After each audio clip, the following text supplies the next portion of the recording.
오늘 우리는 예수님께서 사망 권세를 깨뜨리고 부활하신 이 부활을 기념해서 부활절 예배를 드리고 있습니다. 여러분은 예수님께서 부활하셨습니다 라는 이 말이 어떻게 들리세요? 이 선언이 어떤 이에게는 조금 공허한 말이 될 수도 있습니다.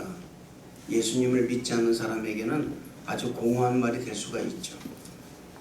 또 어떤 이에게는요 좀 황당한 이야기이고, 또 어떤 사람들에게는 미련하게 보일 수도 있습니다. 어떻게 죽은 사람이 살아날 수가 있느냐라는 것이죠.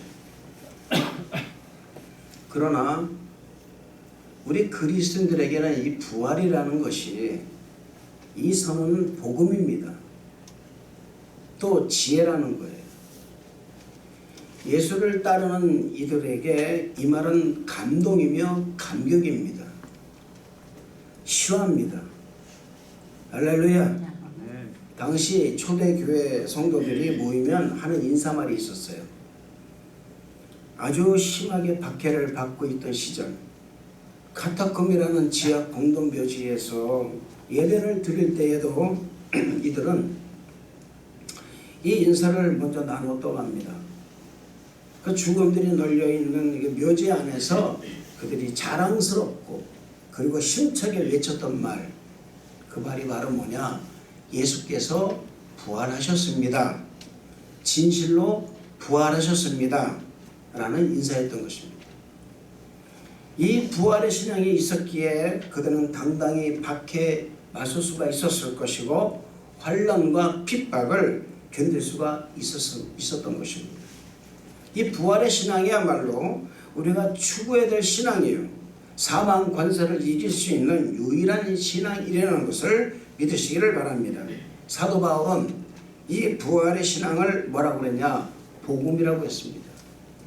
고린도전서 15장 18절 말씀 보면, 형제들아 내가 너희에게 전한 복음을 너희에게 알게 하노니 이는 너희가 받은 것이요 또 그 가운데 선 것이라. 너희가 만일 내가 전한 그 말을 굳게 지키고 헛되이 믿지 아니하였으면 그런 말미암아 구원을 받으리라.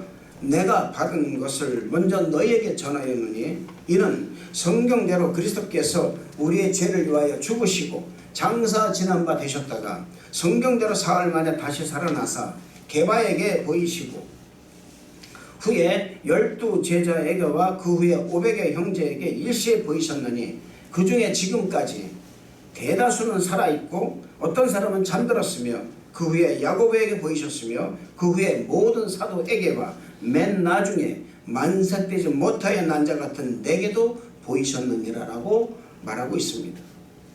사도 바울은 복음을 뭐라고 그러냐? 예수께서 죽으셨다가 다시 살아나신 것을 복음이라고 말한 것입니다.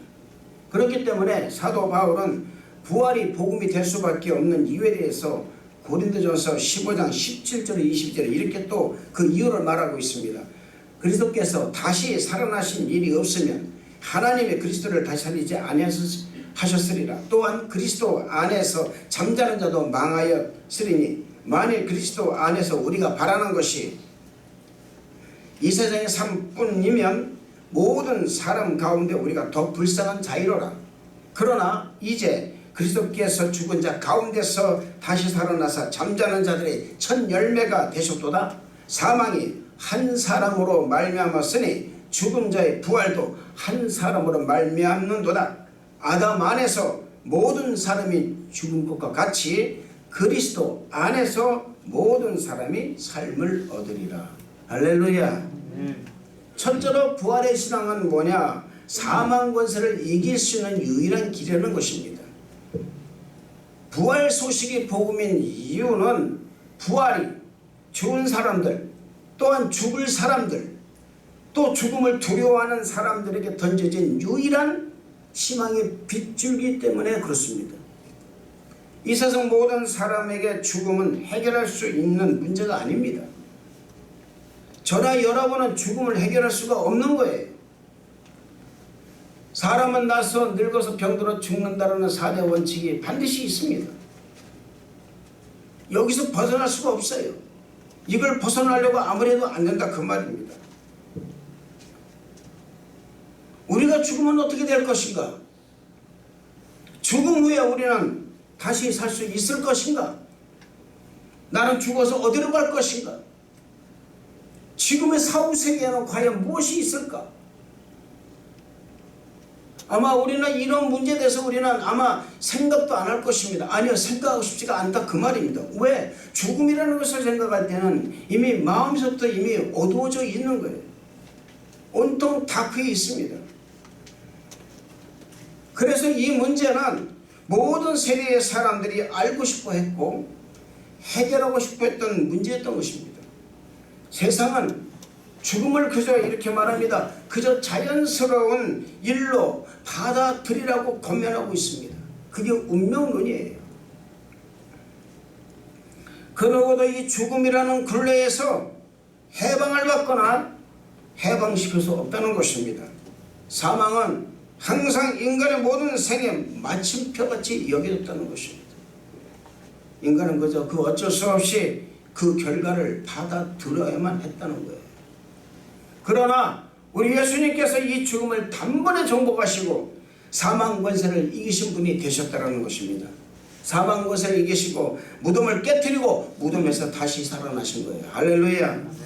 사망이 여러분 마지막이 아니었다는 것입니다. 사망으로 끝나는 것이 아니라 생명이 사망을 삼켜버린 거예요. 할렐루야. 생명이 죽음을 삼키는 지적, 이것이 바로 복음이라는 것입니다. 그래서 예수를 믿는 사람들에게도 죽음은 마지막이 아니라 부활이며 생명이 된다라는 거예요. 예수님의 부활을 믿는 자들에게 이제 더 이상 죽음은 힘을 쓰지 못한다는 것을 믿으시기를 주님 이름으로 축원을 드리겠습니다. 고린도전서 15장 55절 말씀 보면 사망아 너희 승리가 어디 있느냐, 사망아 네가 쏘는 것이 어디 있느냐 라고 선언하고 있습니다. 그러므로 예수 그리스도의 부활은 이를 믿는 모든 이에게 죽음 앞에서 당당할 수가 있다는 거예요. 할렐루야. 그래서 오늘 우리는 이렇게 선포합니다. 해봅시다. 그리스도께서 부활하셨습니다. 죽음을 이기시고 부활하셨습니다. 진실로 부활하셨습니다. 할렐루야. 부활이 복음이 되는 두 번째 이유는 부활이 아니었다면 우리가 믿는 믿음이 헛된 믿음이 될 수밖에 없기 때문에 그렇습니다. 여러분이 왜 믿습니까? 예수님을 단순히 복을 주시고 나를 구원해 주시고 이 세상 살면서 그저 잘 살게 하기 위해서 복을 받기 위해서 예수님을 믿습니까?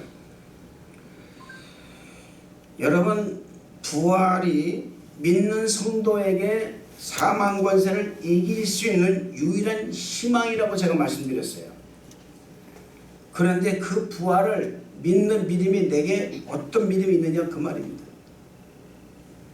다시 말씀드리자면은 당신이 믿고 있는 예수님을 인격적으로 윤리적으로 도덕적으로 완벽해서 믿느냐, 아니면 정말 우리 주님께서 사망 권세를 깨뜨리시고 무덤에서 부활하신 살아계신 예수님을 믿는 믿음이냐라는 거예요.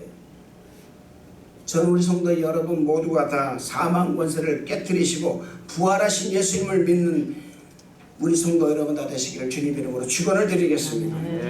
오늘 말씀 6절서부터요 로마서 3장 6절부터 11절까지 한번 다 같이 읽어보겠습니다. 다 같이 한번 읽어보겠습니다. 36절 시작.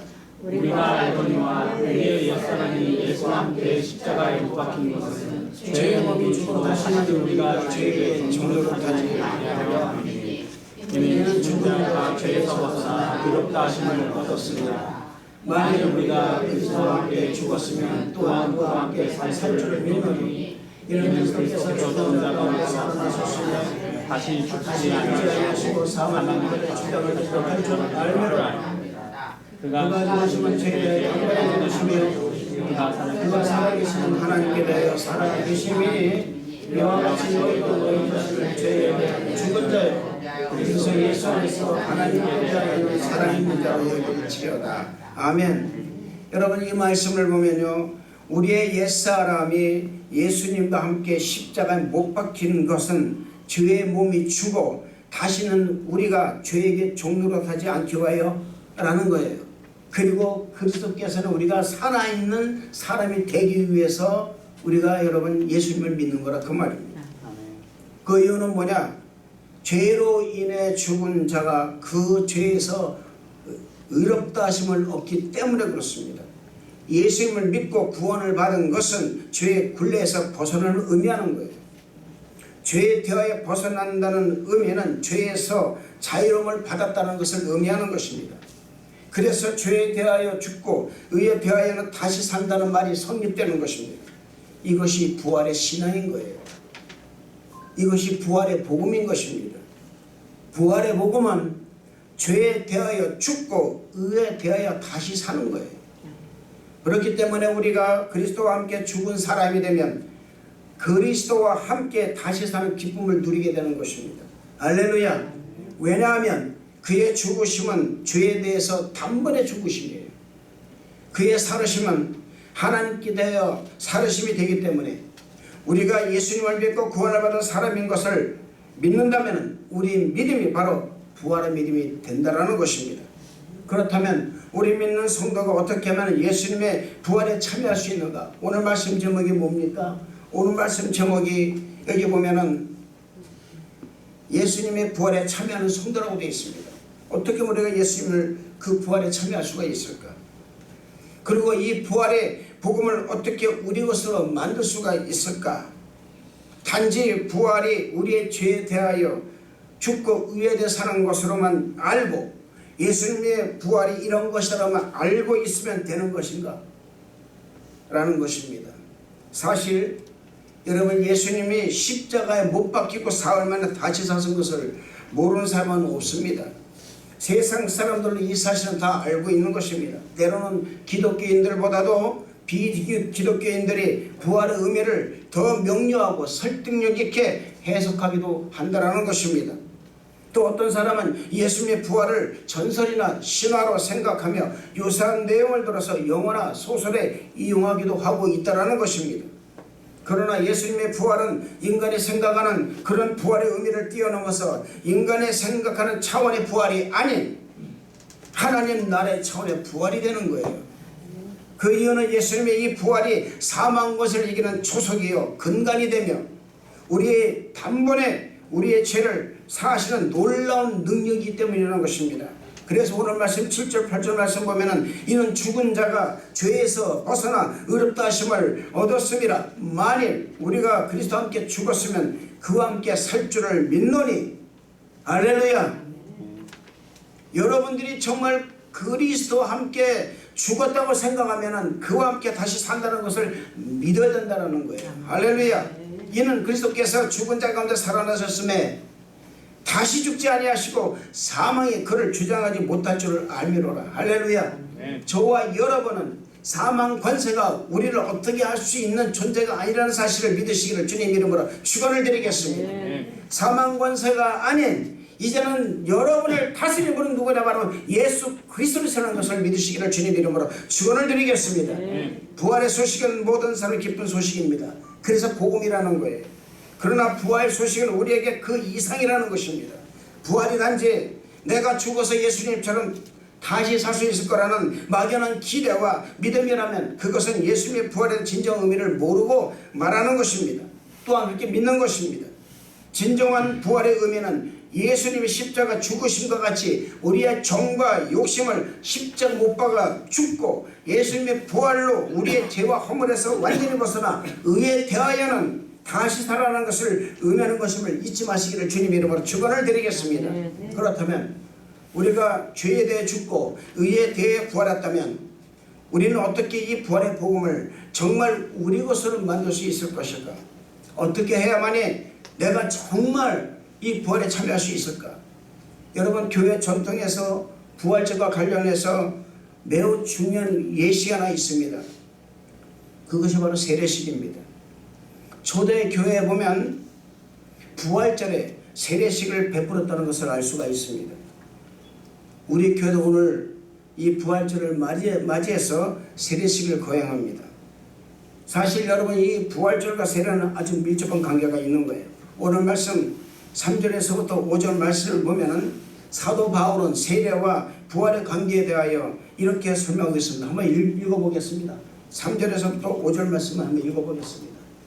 다 같이 시작. 무릇 그리스도 예수와 함께 하여 살아가는 우리는 그의 죽으심과 합하여 세례를 받을 줄을 알지 못하느냐. 그러므로 우리가 그의 죽으심과 합하여 세례를 받음으로 그와 함께 장사되었나니 이는 아버지의 영광으로 말미암아 그리스도를 죽은 자 가운데서 살리신 것 같이 우리도 또한 새 생명 가운데서 행하게 하려 함이라. 만일 우리가 그의 죽으심과 같은 모양으로 연합한 자가 되었으면 또한 그의 부활과 같은 모양으로 연합한 자도 되리라. 할렐루야. 여러분, 세례받는 이유는 간단합니다. 왜냐하면 내가 주님과 연합하기 위해 세례받는 거예요. 근데 그보다도 세례를 받음으로 인해서 내가 이제는 죽고 죄에 대해서 죽고 의에 대해서 다시 산다라는 이 놀라운 부활의 의미가 있는 것입니다. 사도 바울은 세례를 그리스도와 함께 장사되고 그리스도와 함께 연합하여 다시 부활하는 것으로 설명하고 있습니다. 이것은 초대교회 시대의 부활절의 모습을 그대로 보여주고 있는 것입니다. 그래서 1년에 한 번 있는 이 부활절이 가장 귀한 세례의 날이라는 것입니다.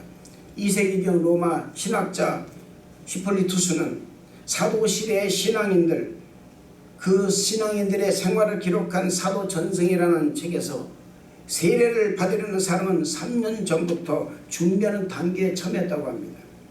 그리고 교회는 사순절이 시작되는 제 수요일에 이들 중에서 이번에 세례받을 사람을 선별했습니다. 선별된 이들은 40일 동안 다시 절제하며 훈련을 받다가 고난주간에는 금식을 하고 마지막 3일간은 모든 성도들이 함께